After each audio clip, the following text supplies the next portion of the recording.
Para Angelica, anong reaction mo sa sinabi ni Direct Jeff kanina na, kumbaga, para nakikita niya na ito na for award for you? Siyempre, alam na natin pagka MMFF, talagang isa na yon sa inaabangan din. Ano ba yan? Hindi ko... Ang hirap naman magsalita kasi nung... ngayon na ba ako mag-speech? Go! Practice na ba ako? Baka mamaya madali pa, hindi ko pa masok. Hindi ko talaga masagot. Kasi madami-dami na akong pelikulang nagawa for MMFF. Pero sabi ko nga, always a nominee but never a winner. Parang may gano'n na akong pakiramdam dyan. Hirap masungkit ang MMFF. So, kung ibibigay o di masaya, talaga naman magiging masaya. Siyempre, di ba, kumemba ka, tapos pinaghirapan mo, luwas-luwas ka, Olongapo, Maynila, Olongapo. So parang, kung may ibibigay, parang gaganahan ka. Di ba? Ulit, parang, sige na nga, game, gawa pa tayo more. Pero kung hindi, masaya ako na nakagawa ako ng magandang pelikula. I think that's enough. And kung hindi Best Actress, box office na lang, mas gusto namin yata. Di ba, attorney, mas gusto natin ang box office. Kung sakali ba, ito yung una mong MMFF na award sa buong career mo? Yes. Oo nga. Pero when was your last Film Fest participation? One more try? I think one more try. 2012. 2012. Wow. 13 years. Ayun na. Tagal na. Okay. Rose? Pansin ko lang, parang lahat kayo dito sa cast, parang you're in a good place. Ibig sabihin, parang lahat kayo dumaan na sa mga kung ano-anong hugot, kung ano-anong issue sa buhay, di ba? Pero parang pagtitingnan ko kayo ngayon, parang lahat sila happy sa love life, happy sa relationship. Yun. Siyempre, marami pa rin naman nagdadaan, may mga pinagdadaanan. Pero ano yung pwede niyong i-share na eto kayo ngayon, umabot kayo dito? Simulan natin kasi kay Angel.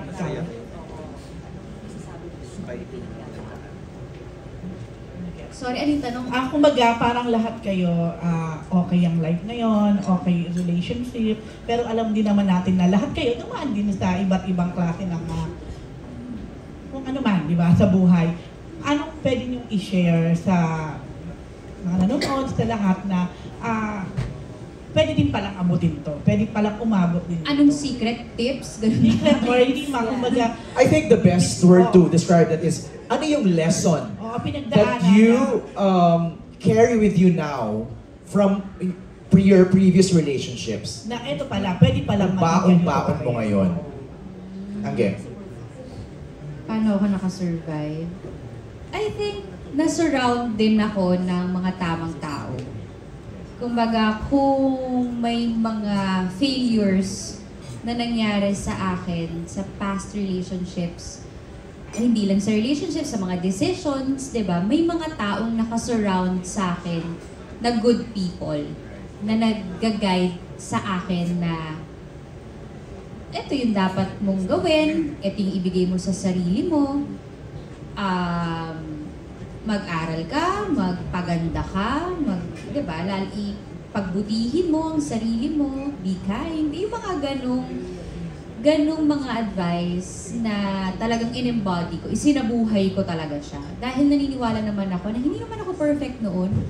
Marami akong mga maling decisions na hindi ako proud. May mga nagawa akong mga bagay na hindi ako proud. May mga nasabi tayo na hindi nakaka-proud.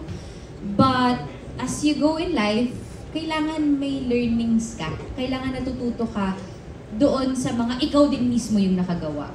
Feeling ko kasi kung wala, nun paulit-ulit ibibigay sa'yo hanggat hindi ka natututo So, feeling ko kapag nakita ng universe at ni Lord na, that's it, natuto ka na. Move on, ito naman, next chapter tayo. May bago pa yan may mga pagdadaanan ka pa, hindi yan matatapos. Kasi I really believe ganun yung life, di ba? Thank you. Sisi, Sanjo. And okay lang ba i-add ko? Kasi lately, na-intriga kayo ni Ria na separated, which is parang obviously hindi mo natatotoo. Pero ano din naging reaction mo doon? wala na ako reaction sa mga ganyan. Kasi napakadami na ng fake news na lumalabas talaga sa YouTube. Ang dami tumatawag sa akin na from that page, uy, totoo ba? Totoo ba? Sabi ko, bakit yan ang libangan niyo? Tapos, kasi gusto nila malaman, kasi para ikukuwento nila sa mga kaibigan nila doon na hindi totoo, hindi totoo. Wala, siguro yung kung paano ako umabot sa ganito, siguro yung dating version ng sarili ko na parang, yun, insecure, matagal magdesisyon, kumbaga walang bilib sa sarili. Yun yung mga binago ko. Yun yung mga pinilit kong tanggalin sa sarili ko. And then yun, gumanda yung pananaw ko sa buhay. Naging maganda yung relationship ko sa mga tao. At yun, ngayon, may masaya na akong pamilya, sarili. Okay, thank you, Steve. Kay Tom. Yeah, I like what Angelica said. Gusto ko yun na in a relationship, it takes two people to have a relationship.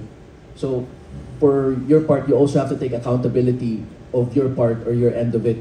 Kasi kung ma-stuck ka dun sa, as humans, minsan nagka-tunnel vision tayo, we get stuck in a victim type of mindset. We are doomed to repeat our failings or mag-stuck tayo sa ginawa sa atin or hindi mo rin acknowledge yung mga nagawa mo. You're doomed to repeat that and hindi ka makakaroon ng worthwhile talaga na relationship. And as yung sinabi din ni Z, kay Z's situation, I kind of relate a little bit na I felt lucky that when I started my next relationship, it was when I was away from show business. Kasi di mo na realize na sometimes a relationship doesn't have to be ideal, but it needs to be real. And sometimes the REEL part of it, hindi mo, pag nagbe-blur yung totoong buhay mo sa trabaho mo, minsan hindi mo namamalayan, you're living it for someone else. So, sa fans, especially if there's a separation involved, or yun nga, may mga news people are like speculating things na hindi naman nila alam because they're not part of that relationship na parang tubig na inapakapakan mo sa dagat tapos nagiging murky na yung water. So for me, I felt lucky that I had that separation of it na mas naging clear yung boundaries ko between my job and my profession. Na ngayon parang klaro na siya. I come here, I clock into work, trabaho ko to. When I go home, I don't have to deal with any of it. I am so thankful and grateful for my job, but it doesn't dictate my personal life. Na yun lang, parang nakakita ko na difference na mahirap din. It's possible kasi you guys are navigating it well. Na maging successful yung mga showbiz relationships. Pero yun nga na hindi natin maalis na since a lot of our lives are public, a lot of people then feel like they are part of that relationship na pag may nag-e-end na relationships, totoo din yung sakit na nararamdaman nila at totoo rin yung gusto nila na maging part ng relationship na yun. And it's a tough thing na i-navigate. Yeah, I can relate. I can feel what they both said. Okay, I thank you. Thank you. Okay. Tinito, I guess meron din tong mga pinagdaanan. Instead of focusing on the relationship, you focus on yourself, tsaka dun sa outside, yung external. So, yung binago ko would be, kontiin mo yung mga people na would matter to you. For in my case, the only people who are important to me is my mom and my wife. That's it. They're the only people who I listen to, I seek advice, and they matter to me. And the second one is you try your best to be a good person. Kasi good vibes come from within, not from without. So, yun lang. Keep your Of course, circle last small. but not the Yes, least. keep your peace. Yeah, that's it. Okay, thank you. Last but not the least, of course, okay? Siguro ano na lang, yung favorite quote namin ni Angelica tsaka ni Azamjo, past is past. Yun na lang, talinong-talino kami doon sa favorite quote namin na past is past. So kung ano man yung pinagdaanan mong masakit, Diyos ko, kalimutan mo na. Move on. Kung patuloy kang malungkot, maybe you're not in the right place. Try to move out. Move on, travel. Okay? So, I think ako ay isang perfect example ng hope to all. I'm a late bloomer, hindi natin inasahan, hindi ko rin inasahan. But of course, hindi ako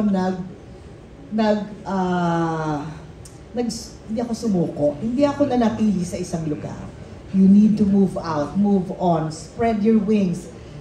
Spread your wings and prepare to fly. Something like that. Yun ang may papayo. Kung hindi ka man maganda dito, baka maganda ka sa ibang bansa. Perfect! po and syempre congrats sa Mary. Nakakaloka. Pero Thank you, Rose. your love came in at the right time. Diba? Our last. Last question na tayo. Mula kay Jerry Olea.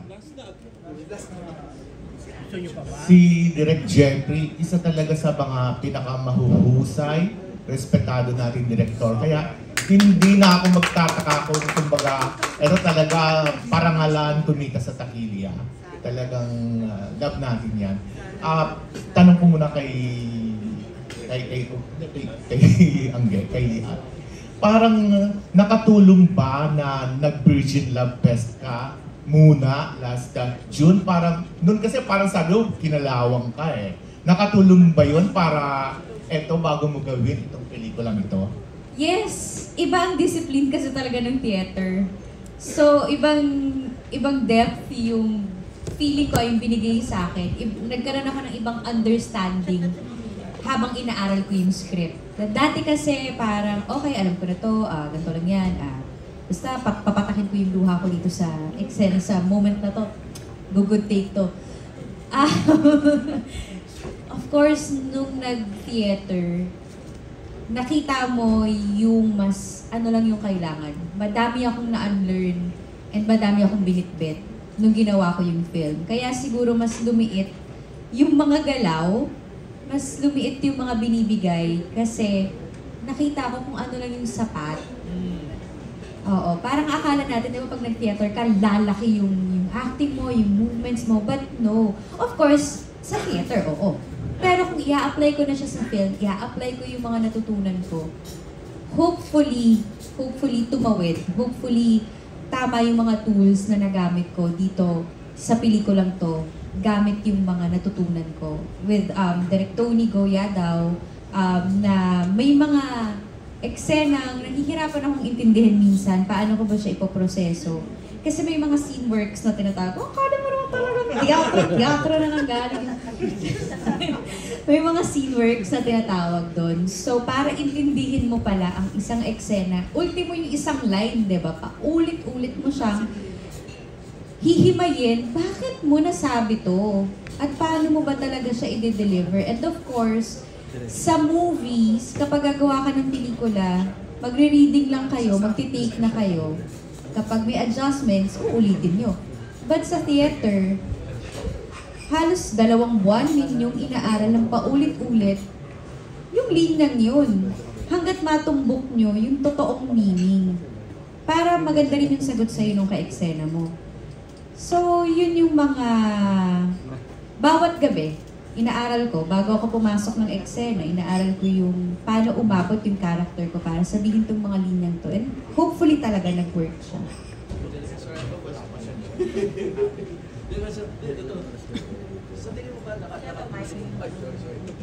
Sorry, I have my question.